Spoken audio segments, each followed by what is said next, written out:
Chapter 1. I paid tens of thousands of dollars for my daughter's wedding, then found out I wasn't invited to attend, only allowed to watch from a live stream. So I didn't scream, I didn't argue, I didn't cancel the wedding, I simply stopped paying. And that one quiet decision exposed exactly how my family really saw me. My name is Melissa, and this is the moment I chose dignity over blood. The coffee had gone cold again. I stood at the kitchen counter anyway, one hand wrapped around the mug like warmth could still travel through ceramic by sheer will. Outside, the neighborhood was waking up in that quiet New England way, a couple of headlights sliding down the street, someone's dog barking once and stopping, the sky still a dull winter gray that made every window look like a mirror. My laptop sat open at the end of the table where I had left it after checking my work email the night before. I told myself I was only going to scan the inbox for anything urgent. I had a staff scheduling issue to handle at the firm and a vendor invoice that needed approval. Normal things, familiar things, the kind of predictable problems you can solve with a calendar and a pen. Then I saw her name, Claire Morgan. For a second, my thumb hovered over the trackpad, and I felt the smallest pinch of dread, the kind that comes before a headache. Claire almost never emailed me. She texted when she remembered. Most of our wedding talk had been through short messages and quick calls that ended with her saying she had to run because she was late, or she had another meeting, or she was driving through a dead zone. I clicked. The subject line was simple, about the ceremony. I read the first sentence, then the second, then I stopped breathing without meaning to. "Hi, Diane," it began. Not Mom, not anything soft, just my name, like I was a coworker she needed to loop in. "I am writing to confirm some final details about the wedding day and logistics," it said. "Due to a very limited guest list at the venue and the preferences of Mark's family, we have to keep in-person attendance extremely small. We will be live streaming the ceremony and we'll send you the link so you can watch from home." I blinked at the words. Live streaming, watch from home, like I was an aunt who lived across the country or a distant friend from college, someone who had to be included as a courtesy. My eyes dropped to the next line. "We hope you understand. Thank you for supporting us." It ended with her full signature, Claire Morgan, Marketing and Communications. Even her phone number was there, as if she were signing off on a client update. I sat down slowly, like my knees had decided on their own that standing was no longer an option. The chair creaked under me. The house felt too quiet all at once, like the walls were listening. Limited guest list, venue, preferences of Mark's family. Those words were arranged politely, professionally. They were clean, the kind of language people use when they want something to sound reasonable, even when it is not. I scrolled back up and read it again, slower this time. I looked for something I might have missed, a sentence that said, "Of course you will be there, we just need to figure out how." A line that said this was a mistake, a misunderstanding, a clumsy way of phrasing a complicated situation. There was nothing. My throat tightened, not with anger at first, but with something worse, that dull humiliation that comes when you realize you have been placed without being consulted, like an object moved from one shelf to another, not important enough to ask, just important enough to store. I tried to picture the ceremony in my mind. A white hotel in coastal Rhode Island, the one Claire had insisted was perfect. White chairs on a lawn that sloped toward the water, wind off the bay, the smell of salt and sunscreen, her walking down an aisle I would not sit beside. I had imagined that moment so many times, not because I cared about pomp. I have never been a woman who needed a big show, but because I am her mother, because there are certain moments you think you earn through years of school lunches and fever nights and scraped knees and bad boyfriends, and the kind of worry that sticks in your bones. I thought of the last time we had spoken on the phone. She had been excited, breathless, talking about flowers and a string quartet and how Mark's mother had strong opinions but meant well. I had laughed and told her to pick what made her happy. It was her day. She had said, I know, and then asked if I could send the payment to the planner by the end of the week because they needed to lock in the date. send the payment, lock in the date. I stared at the screen and felt my face go hot. The numbers were no secret. Claire knew what I had contributed. She knew because she had asked, and I had said yes. I had already sent $30,000 in installments over the last few months, deposits and invoices, and little chunks that made my checking account feel thin, but made her voice sound relieved. There was still the final payment, $43,000, scheduled later that week. The planner had called it the last installment, the one that covered the venue balance and confirmed staffing and coordination. It was still pending, waiting in the online bill pay queue, a quiet little line item I had intended to approve after my next paycheck cleared. I did not open that tab. I didn't touch it, not yet. I just sat there, looking at the email like it might change if I stared long enough. I tried to give her the benefit of the doubt. Maybe Mark's family was paying for something big and felt entitled to control the guest list. Maybe the venue had a strict cap. Maybe there was a reason that would make sense once someone bothered to say it out loud. But even if all that were true, there was a difference between a hard conversation and a cold notice. If my daughter had called me and said, "Mom, this is complicated, I hate it, I'm trying, I want you there," I would have been hurt, yes, but I would have understood the pain behind it. I would have heard the love. This was not that. This was a decision already made, a decision delivered in the tone of a calendar invite. My fingers moved to the keyboard. I did not plan what I would write. I didn't feel some grand intention rising in me. I only knew that if I tried to plead, my voice would shake, and if my voice shook, she would hear weakness, and weakness would become something to manage. So I kept it simple. "Okay, I hope everything goes smoothly. Send the link when you have it." I looked at the sentence for a moment before I hit send. It sounded like me, the version of me that knows how to keep a room calm, the version that can take a bad phone call and still go to work afterward, the version that has spent a lifetime smoothing sharp edges so everyone else can move through life without getting cut. I sent it. The whoosh of the email leaving my outbox felt unreal, like tossing a pebble into the ocean and waiting for the water to react. I closed the laptop. The click of it shutting sounded louder than it should have. For a minute, I sat there in the quiet, holding my mug with both hands. I could hear the refrigerator hum. I could hear my own breathing, shallow and careful, as if breathing too fully might make something spill over. In my mind, I replayed the phrase she had used, preferences of Mark's family. It was such a gentle way to say what it really meant. Someone else had a preference, and my place in my daughter's life had shifted to accommodate it. My presence had become adjustable, optional, a variable. I thought of the small things I had always assumed were unmovable. A mother at a wedding, a hand squeezing your fingers before you walk down the aisle, the glance you give when you need steadiness, the person you look for in the front row when your heart is racing. Apparently, those things were not unmovable. Apparently, they could be rearranged with a polite email and a live stream link. My phone buzzed on the table, a message from my office manager at the firm reminding me about the morning briefing. Another normal thing, another task with a solution. I stood up and carried my mug to the sink. My hands felt steady, but my chest felt hollow, as if something had been scooped out and replaced with air.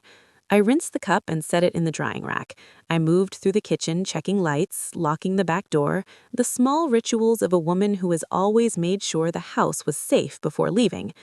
By the time I put on my coat, the shock had settled into something else. Not anger, not yet, more like a sharp clarity that made the edges of everything look too defined. In the hallway mirror, my face looked the same as it always did. 57 years old, tired in a familiar way, hair pulled back, practical, a woman who could be mistaken for someone's reliable supervisor, someone's neighbor, someone who remembered birthdays and sent cards. No one would look at me and see what had just happened in my kitchen. No one would know that in the space of a single email, my role had been revised. I picked up my bag, slid my keys into my pocket, and stepped outside. The air was cold enough to sting my lungs.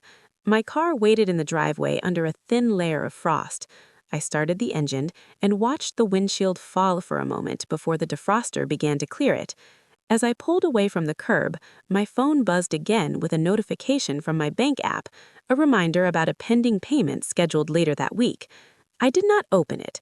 I just stared ahead at the road, letting the tires crunch over the thin ice at the edge of the driveway. I told myself to focus on work, to keep my day moving, to do what I always did. But the words from that email stayed with me, sitting in the back of my mind like a quiet weight. Watch from home.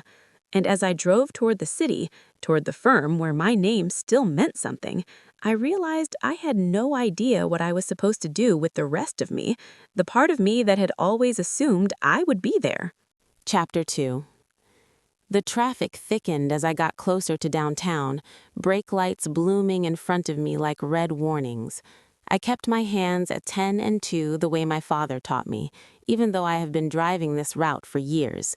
It was one of those mornings where the road feels like it is asking you to prove you deserve to keep moving. I pulled into the garage beneath Whitmore and Hale Law Group and parked on level 3, the same spot I always used when it was open. The concrete smelled like exhaust and damp winter air. I sat for a moment with the engine off, listening to the quiet click of cooling metal, trying to smooth my face into something neutral before I stepped out. Inside the elevator, my reflection stared back at me in the brushed steel. Practical coat, hair pinned back, no mascara. A woman who looked like she could solve a scheduling conflict in under 30 seconds. A woman who, an hour ago, had learned she was being invited to her own daughter's wedding like an afterthought. The lobby was already busy. Phones ringing, printers humming, someone laughing too loudly near the reception desk. Normal noise. Useful noise. It gave me something to hold on to. "Morning, Diane," Marcy at reception said, smiling the kind of smile that meant she was genuinely glad to see me. "Morning," I said, and my voice came out steady. That steadiness was not bravery, it was habit. Upstairs, I moved through my usual routine. I checked the conference room bookings, adjusted the catering order for a deposition lunch, and signed off on the maintenance request for the copier that had been squealing for a week. I answered questions before they became problems. That is what I do. I have done it long enough that people assume the place would wobble without me, and they are not wrong. Around 10, Richard Hale stepped out of his office, jacket already on, tie slightly loosened. He was 60 and carried himself like a man who had spent decades being listened to. He glanced toward my desk. "Diane, you have a second?" I walked into his office and closed the door behind me. The room smelled faintly of leather and the peppermint tea he drank when he was trying to be good. He leaned against the edge of his desk. "You okay?" he said. It was simple. Not, "What happened?" Not, "Are you going to be difficult today?" Just, "You okay?" I hesitated because I was not used to anyone asking like that, not without wanting something in return. Then I surprised myself. "I got an email this morning," I said, "from Claire." Richard's eyebrows lifted slightly, the way they do when he is listening carefully. "The wedding?" I nodded. "She told me I am not going in person. I will get a live stream link." There was a quiet pause. Richard did not rush to fill it, which is one of the reasons people trust him. "That is," he said slowly, "unusual." Unusual was the polite word. My mouth tightened.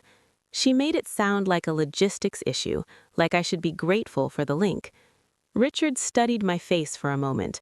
"Diane," he said, "you are not the kind of woman people casually remove from a front row. If someone is doing that, it is not about seating." I felt something in my chest loosen and tighten at the same time. I wanted to laugh because the sentence was ridiculous and also true. Instead, I swallowed. I told myself, "It's just complicated," I said. "Mark's family has preferences." Richard's expression did not change, but his tone sharpened. "Preferences do not erase a mother," he said. The words landed hard because they were so plain.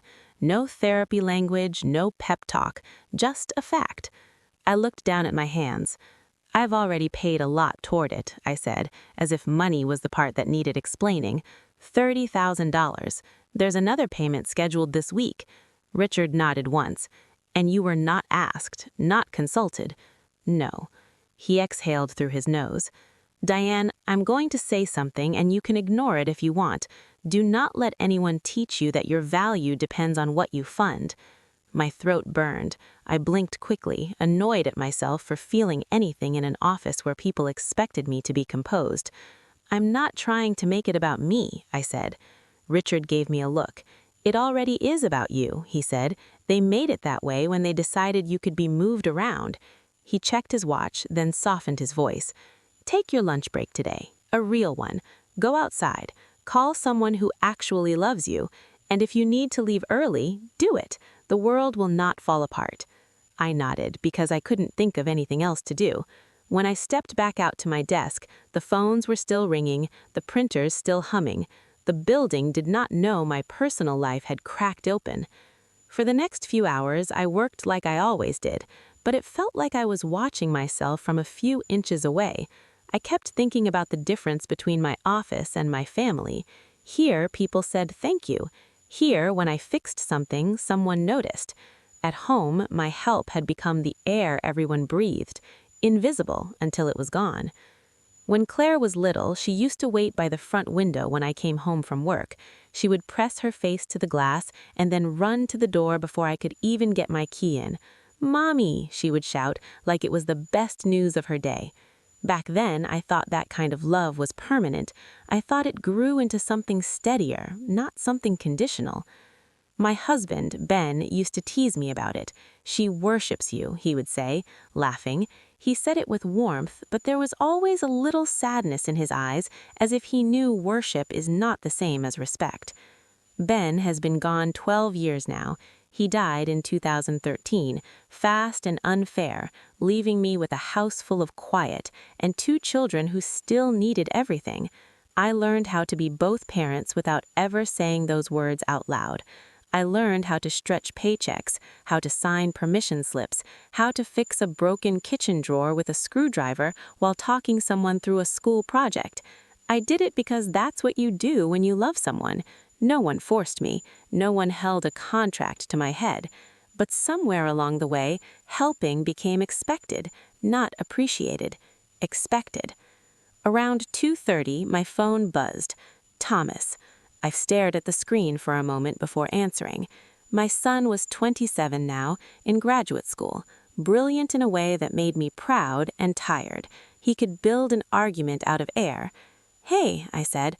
"Mom," he said, and he sounded like he was walking somewhere. "Are you at work?" "Yes." "Did Claire tell you?" I kept my voice even. "She emailed me." "Okay," he said, and there was a brief silence like he was deciding how to proceed. "So, look, I know this is awkward, but I just talked to her and she's freaking out because Mark's mom is getting really intense about the guest list. They're saying the venue is strict." He did not ask how I felt. He did not say, "I'm sorry." He went straight to the logistics, the way Claire did. "I see," I said. "And Mom," he continued, "a money part is getting complicated. Like, they need that final payment this week, and if it's late, they could lose some stuff. The planner is being pushy. Claire is trying to keep everyone calm." I watched my cursor blink on my computer screen while he talked, a tiny metronome of patience. "Thomas," I said carefully, "did you call to ask if I'm okay?" He paused, just long enough for me to hear his discomfort. "Of course I care," he said, "but you know how this is. It's her wedding. There are a lot of moving parts." There it was, her wedding, moving parts, as if I had become one of them. "What do you want me to say?" I asked. He sighed, frustrated now. "I just want you to not take it personally.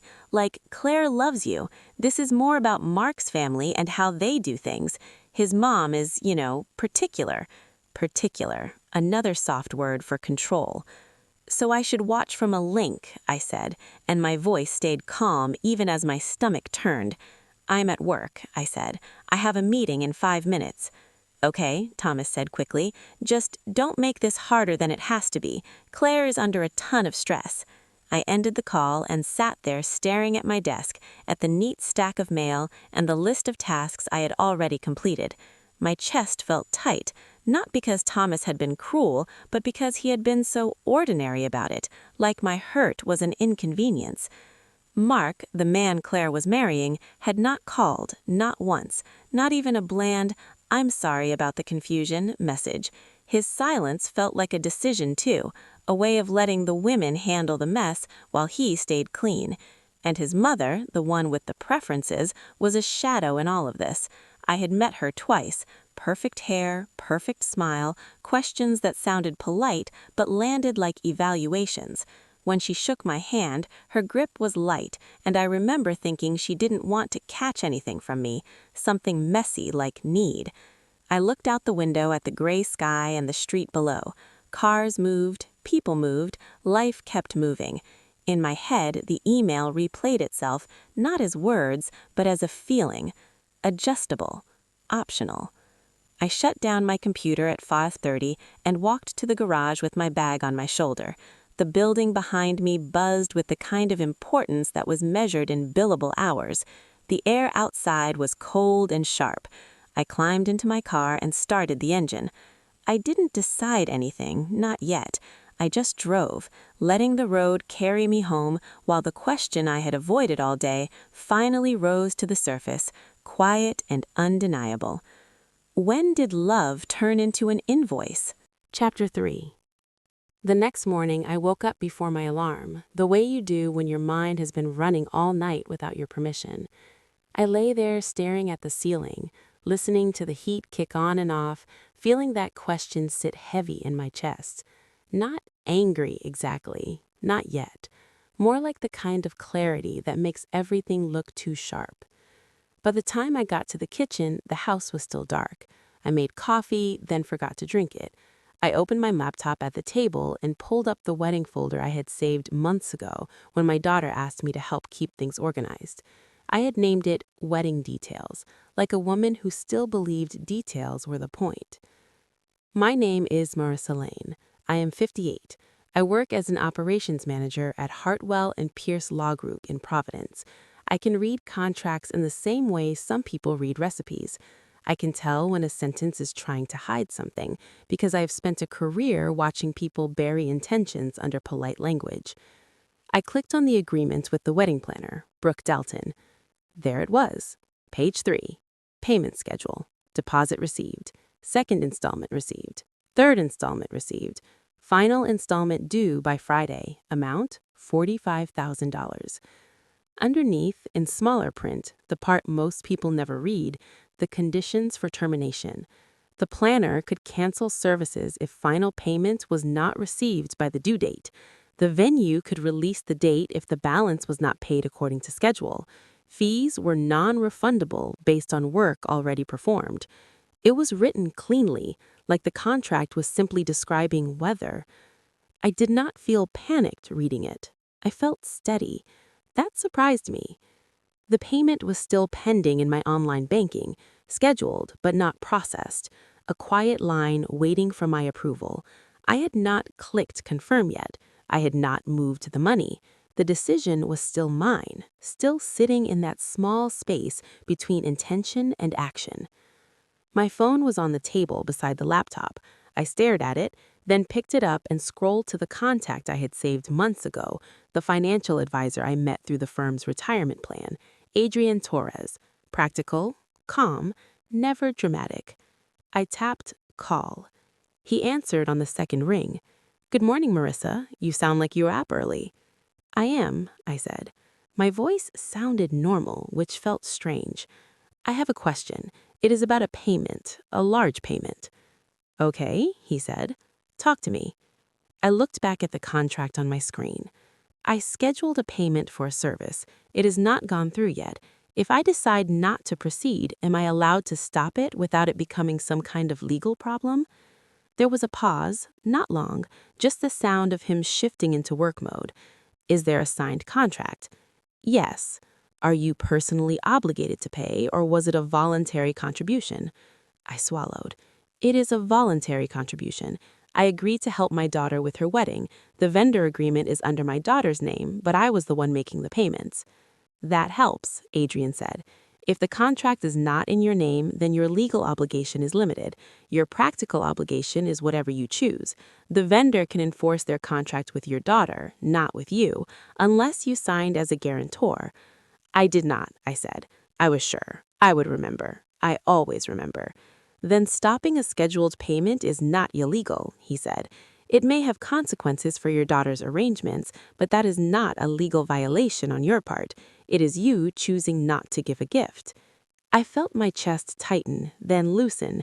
Gift. That was the word no one in my family had been using. What about the bank? I asked. Can I cancel it? If it is still scheduled and not processed, you can usually stop it. You may want to call the bank directly to confirm the window. But yes, you can stop a payment that has not been executed. I stared at the line that said final installment due by Friday, $45,000. I heard my son's voice from the day before, do not make this harder than it has to be, as if my pain was a complication. Marissa, Adrian said gently, can I ask you something? Sure. Are you stopping it to punish someone, or are you stopping it because you no longer want to participate? I closed my eyes for a second. That question was the whole point, and it was also a lifeline. I am stopping it because I no longer want to participate under these terms. I was told I cannot be there. I can watch from home. I'm good enough to pay, but not good enough to sit in the room. Adrian exhaled softly.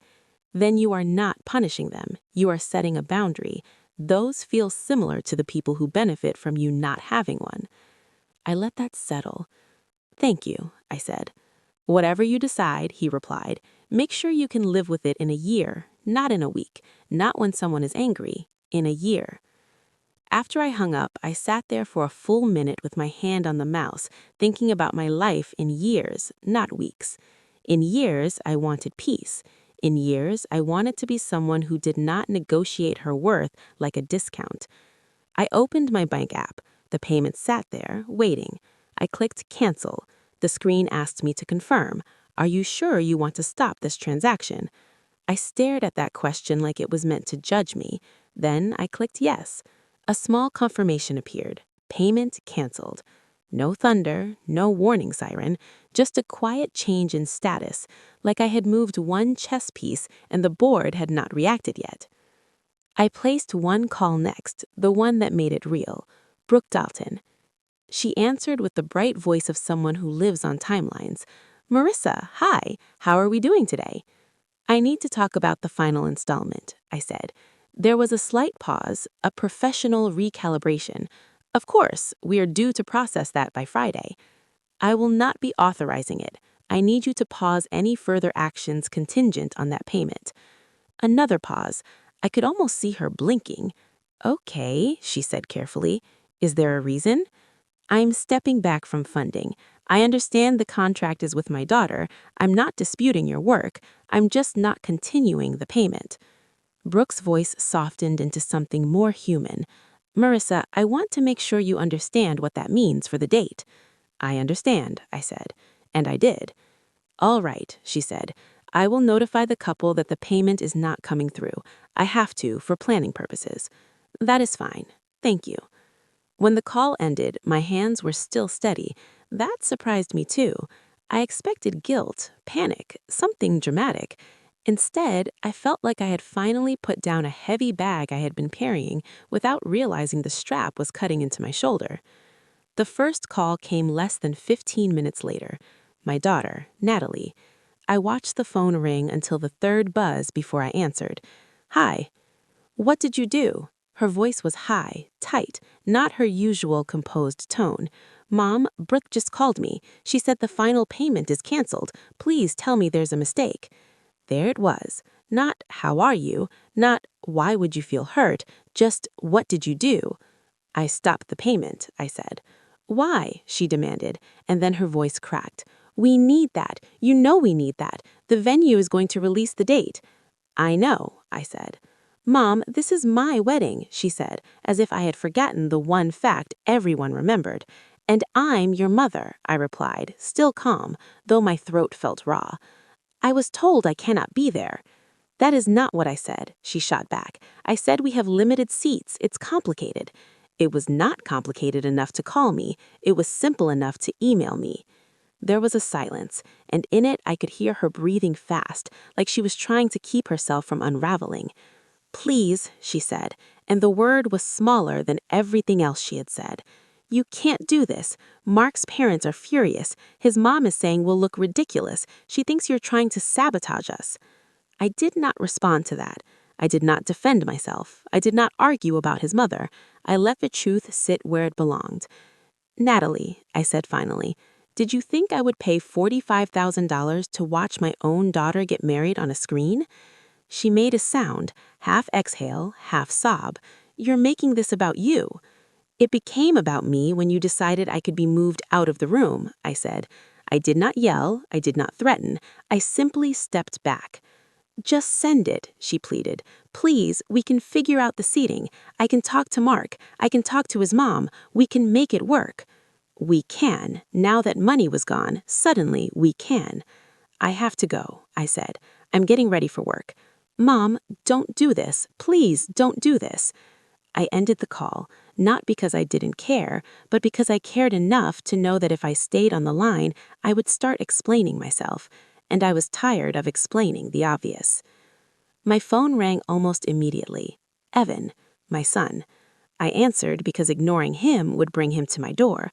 "What's going on?" He sounded angry in the controlled way he gets when he believes he is being reasonable. "Natalie is losing it. Brooke says the payment is canceled. Are you serious?" "Yes," I said. "Mom, you can't just pull 45 grand 2 days before a deadline. That's insane." "It's not 2 days," I corrected quietly. "It's scheduled for Friday. It is not processed. I canceled it." "You know what I mean," he snapped. "You're blowing up the whole thing." I gripped the edge of the table with my free hand. "No," I said, "I am not blowing it up. I'm simply not paying for something I'm not included in." "This is not about inclusion," Evan said. "This is about stress and budgets and everyone trying to manage Mark's mom. You always take things personally." There it was again. Always. The familiar rewrite of reality where my feelings were a flaw. "Did you call to ask if I'm okay?" I asked. He went quiet for a second. Then he said, "Of course I care, but you are making this worse. Natalie is under pressure. She needs you to be supportive, not dramatic." Supportive, not dramatic, as if my boundary was a tantrum. "I am being supportive of myself for once," I said. Evan let out a harsh breath. "So what now? You are just going to sit back and watch everything fall apart?" I looked at the closed laptop, at the contract, at the neat rows of numbers. "I am going to go to work," I said, "the same way I did yesterday." He muttered something under his breath and then said louder, "Fine, but do not act surprised when she never forgives you." I ended the call and stared at the blank kitchen wall, feeling the echo of his words move through me. Never forgives you. As if forgiveness was something I needed from someone who had not apologized. I drove to the office with my phone on silent. By noon, my inbox had a new email from Natalie. I did not open it right away. I watched the preview line instead, the way you look at a letter you can already feel will cut you. "I hope we can talk. I think there's a way to fix this." Fix. Not understand. Not I am sorry. Fix. When I finally opened it, the tone was softer, smoother, as if someone had coached her or she had rewritten it 3 times. She said the guest list had been difficult. She said Mark's family had strong feelings. She said everyone was stressed. She said if I could help with the final payment, they could revisit the seating and make adjustments, maybe even find a way for me to be there in person. It was carefully written. No direct trade. No sentence that said, "You pay and you get a chair," but the meaning was unmistakable. My presence had become a variable again, a thing that could be revisited when the numbers lined up. I read it once, then twice, and I felt something settle inside me that was colder than anger and steadier than grief. Clarity, the kind that does not shout. I closed the email and left it in my inbox, unread no longer, unanswered all the same. Then I went back to my work, because there were people in that building who expected me to show up, And for the first time in a long time, that expectation did not feel like a trap. It felt like a place where my name still meant something, not because of what I gave away, but because of who I was. Chapter 4. Walking through the hallway that afternoon, I caught myself standing a little taller, as if my spine had finally remembered it belonged to me. The office smelled like printer toner and someone's reheated soup, ordinary and grounding. I finished the day the way I always did, answering questions, solving small problems, signing off on things no one else noticed until they went wrong. When I got home, I left my phone in my purse, not as a dramatic statement, just a choice. I made dinner for one, something simple, then washed the plate immediately. The silence in my house did not feel empty, it felt clean. My name is Rebecca Sloan. I am 58. I have spent most of my adult life making other people's lives easier, and I have gotten very good at doing it without asking for anything in return. That night, I did not ask for anything. I did not apologize either. I slept, not perfectly, but deeper than I expected. The next day, I kept my phone on silent again. By noon, I had 3 missed calls and a handful of texts. I did not open them, not because I was punishing anyone, but because I had already said what needed to be said. I was stepping back. I was done negotiating. Late afternoon, my desk phone rang. The line displayed a number I did not recognize. I answered with my work voice. "Caldwell and Rain's Law Group, Rebecca speaking." A woman replied, bright and careful. "Rebecca, hi, this is Kara Whitfield. I'm the wedding planner." I felt my stomach tighten, but my voice stayed even. "Hi, Kara." "I wanted to give you a heads up," she said, like we were talking about a late delivery. "There's an issue with the venue timeline because the final payment has not been received." I looked down at my calendar, at the neat blocks of meetings. "Okay."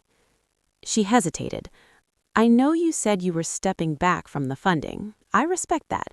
I just need you to understand what's happening on our side. The inn has a release clause. If they don't get the balance by end of day tomorrow, they can open the date to someone else." I pictured the place my daughter had chosen, a coastal inn outside Charleston. White porches, live oaks, the kind of location that looks effortless on camera and costs a fortune behind the scenes. I pictured my daughter walking down a brick path with Spanish moss overhead, and me sitting at home watching it on a screen. "I understand," I said. Kara's voice softened. "I'm not calling to pressure you. I just didn't want you to hear it secondhand." "I appreciate the call," I said. And I did. At least she was speaking to me like a person. There was a pause, and then she added gently, "They're scrambling. His mother is on the phone with the venue every hour." I said nothing. "Okay," Kara continued. "I'll keep you updated on logistical changes that affect the family, if you want that." "I don't," I said, then softened it. "I mean, thank you, but I don't need updates. If Claire needs something, she can call me." "She has called," Kara said, and there was no judgment in it, just fact. "She's very upset." "I'm sure she is," I replied. After I hung up, I sat still for a moment, hands folded, waiting for guilt to flood in. It did not. What I felt was a quiet certainty, like locking a door you should have locked years ago.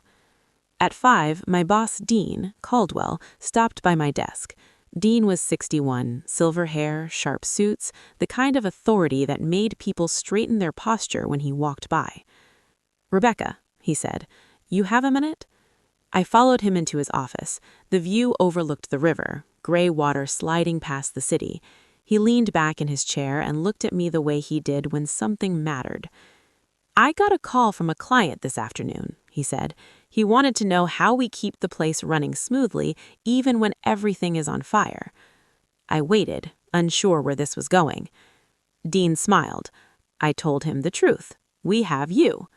I blinked, caught off guard by the simplicity of it. He continued, "I want you to take lead on the new intake process. I want it standardized, documented, and training ready by the end of next month." "That's a lot," I said automatically, then caught myself. "But yes, I can do it." Dean nodded. I'm assigning you the support you need, and Rebecca, I'm saying this because I know you will try to do it all alone. Don't. Delegate. I almost laughed. That might be the hardest part. He studied my face for a beat. Everything okay at home? You seem different. Different, it sounded like he meant it as a compliment. I'm fine, I said, just adjusting. Dean gave a small, respectful nod.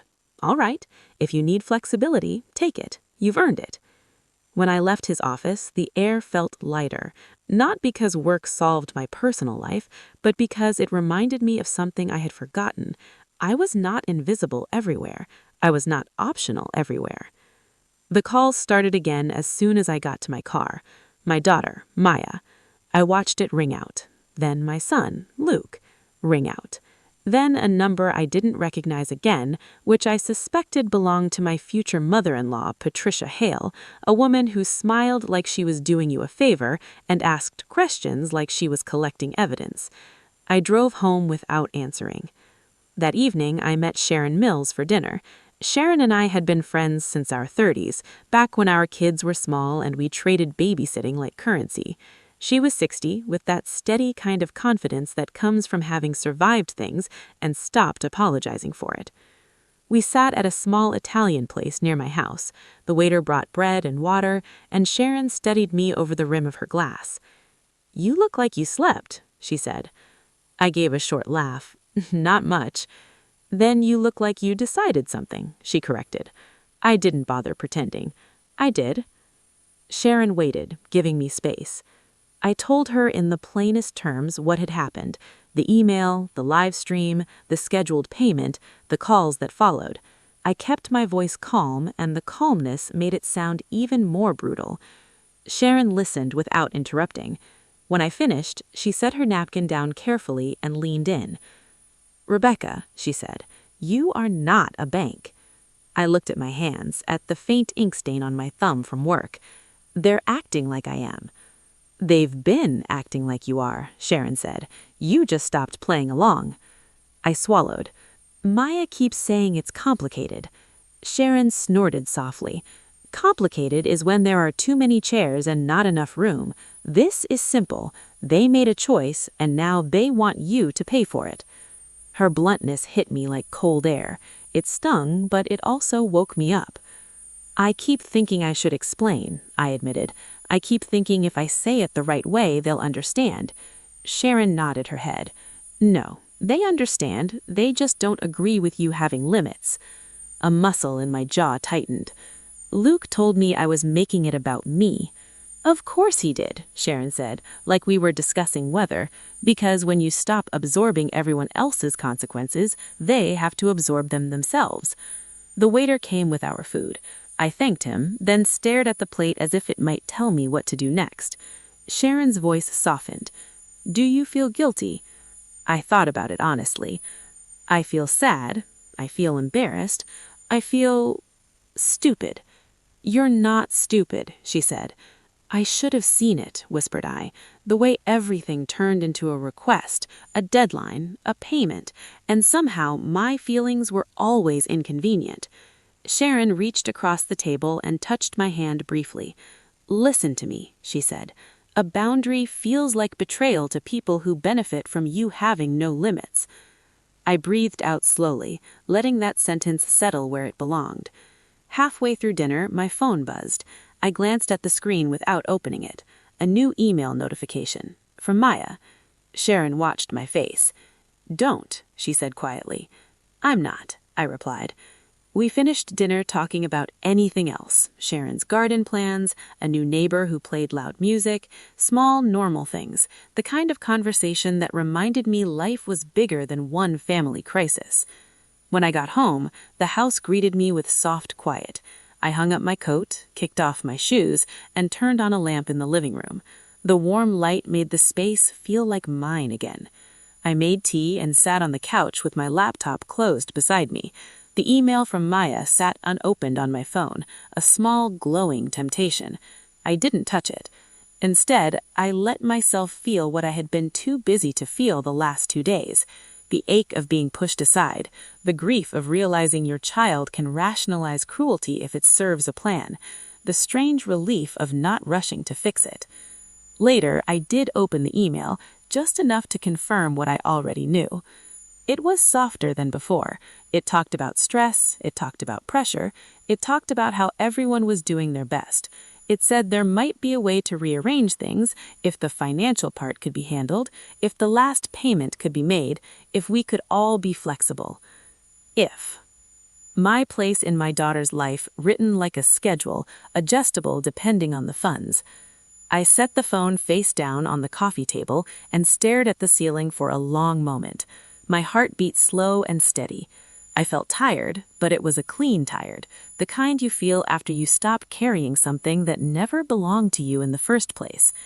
Outside, the street was quiet. No sirens, no drama, just night settling over the neighborhood.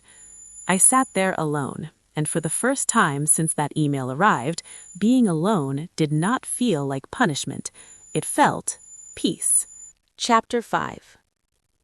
Peace did not arrive like a grand apology. It came in small, ordinary moments, the kind no one posts about. It came when I woke up and my first thought was not what I needed to fix for someone else. It came when I poured coffee and actually drank it while it was hot. It came when I realized a day could pass without my phone turning into a siren. My name is Melissa Grant.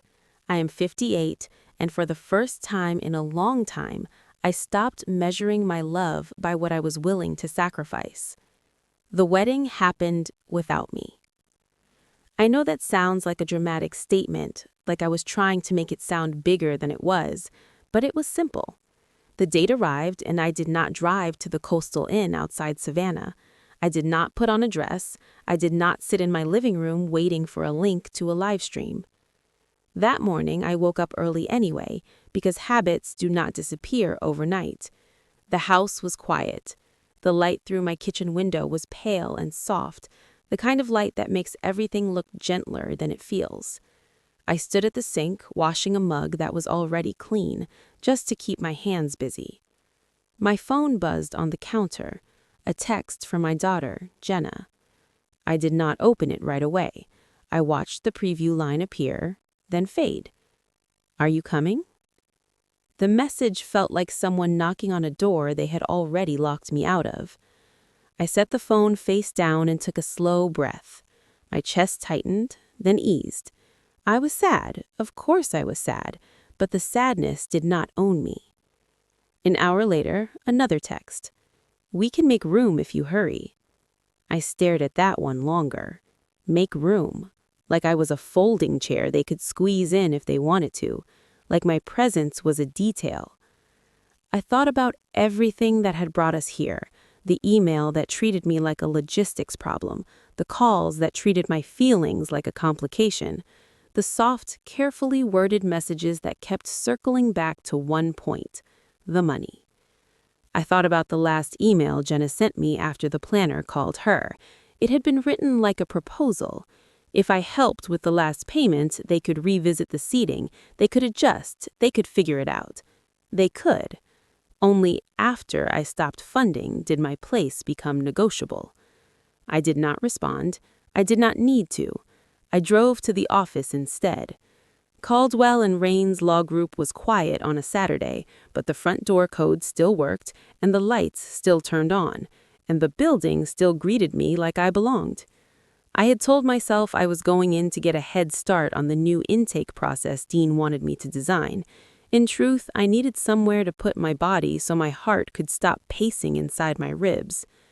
I sat at my desk and opened a blank document. I wrote headings, I outlined steps, I built a system, because systems are honest. Systems do not pretend love is conditional and then call you selfish when you notice. Around noon, my phone buzzed again. My son, Jordan, this time. I answered because part of me still hoped he would surprise me. "Mom?" he said, and his voice sounded tight. "What are you doing? Where are you?" "At work," I said. A beat of silence. "It's her wedding day." "I know." "People are asking where you are," he said, and I could hear movement behind him, voices, clinking, the sound of a gathering I was not part of. Jenna's upset. Mark's mom is making comments. Of course she was. What kind of comments? I asked, not because I wanted the details, but because I wanted to hear him say them out loud. Jordan exhaled. She's saying you refuse to support the wedding. She's saying you made it about yourself. She's telling people you're dramatic. I looked down at my hands on the desk. They were steady. And what did you say? I asked. He hesitated. I told her it's complicated. Complicated, the word we all used when we wanted to avoid naming something ugly. Jordan, I said quietly, do you believe that? He did not answer right away. When he did, his voice was lower. I just want today to go smoothly. I know, I said. So do I. Then why won't you just come? He pressed. Even for the ceremony, even if you sit in the back. I closed my eyes for a moment. I could picture it, walking in like a late guest, finding a chair that someone dragged out last minute, pretending it was fine, smiling for photos that would later crop me out. I'm not doing that, I said. Why? He demanded, and there was frustration in it, but also something else, something unsure. Because I'm not auditioning for a seat on my own wedding day, I replied. My voice did not rise. It did not need to. He was quiet, and in that quiet I could hear his discomfort, his mind trying to reconcile a version of me he wasn't used to, the version that didn't soften herself to keep things easy. Finally, he said, "She's going to remember this." "I will remember it too," I said. He swallowed. "Mom?" "I love you," I told him.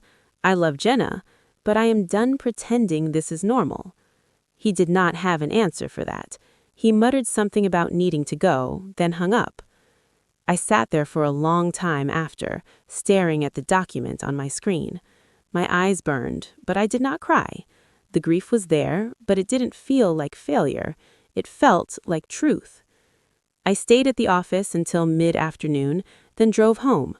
The streets were bright with weekend traffic, couples walking downtown, families carrying grocery bags, life continuing as if nothing in my personal world had shifted. I used to find that insulting, that the world kept moving as if my heart was breaking. That day, I found it comforting. When I got home, I turned my phone off. Not forever, just for the night. I made myself a simple dinner and ate it at the kitchen table. The quiet was steady, the kind of quiet you can lean on. Over the next few weeks, the dust settled. It did not settle the way my daughter wanted. It settled the way reality does, in layers. Jenna sent a few messages. Some were sharp, some were soft. None of them were an apology. They all carried the same undertone, the same unspoken question. When are you going to give in? Jordan called once, more cautious. He told me the wedding was smaller than planned. He told me the venue almost fell through and they had to scramble. He told me Mark's mother was furious for days. He didn't say that to make me feel guilty. He said it the way someone reports weather, like he couldn't decide if he was warning me or acknowledging something. "Are you okay?" he asked finally near the end of that call, as if the question had been sitting in his throat for weeks and he was only now finding the courage to let it out. "I'm okay," I said, and I meant it. "I'm sad, but I'm okay." There was another pause. Then he said, "I didn't realize it mattered that much to you." I did not lash out. I did not remind him of everything. I just said, "It mattered because it was love, and love should not feel like a transaction." Work became a refuge, not because it distracted me, but because it gave me a place where my effort connected to something visible. Dean kept his word and assigned support with the new intake process. He also did something that surprised me. He thanked me out loud in a staff meeting. "Melissa keeps this place running," he said, in front of everyone. "If you have ever had a problem solved before you knew it was a problem, it was her." I felt my face warm, embarrassed and pleased at the same time. I had spent so long telling myself I didn't need praise. Maybe I had. Maybe we all do. Just a little. Sharon and I kept having dinners. I started going to a Saturday morning walking group at a local park, mostly women my age who talked about their grandchildren and their divorces and their second acts. No one asked what I could pay for. No one treated my presence like a favor.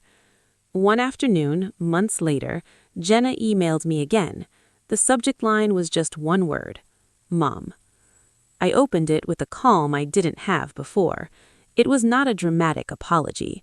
It did not have the words, "I'm sorry for everything."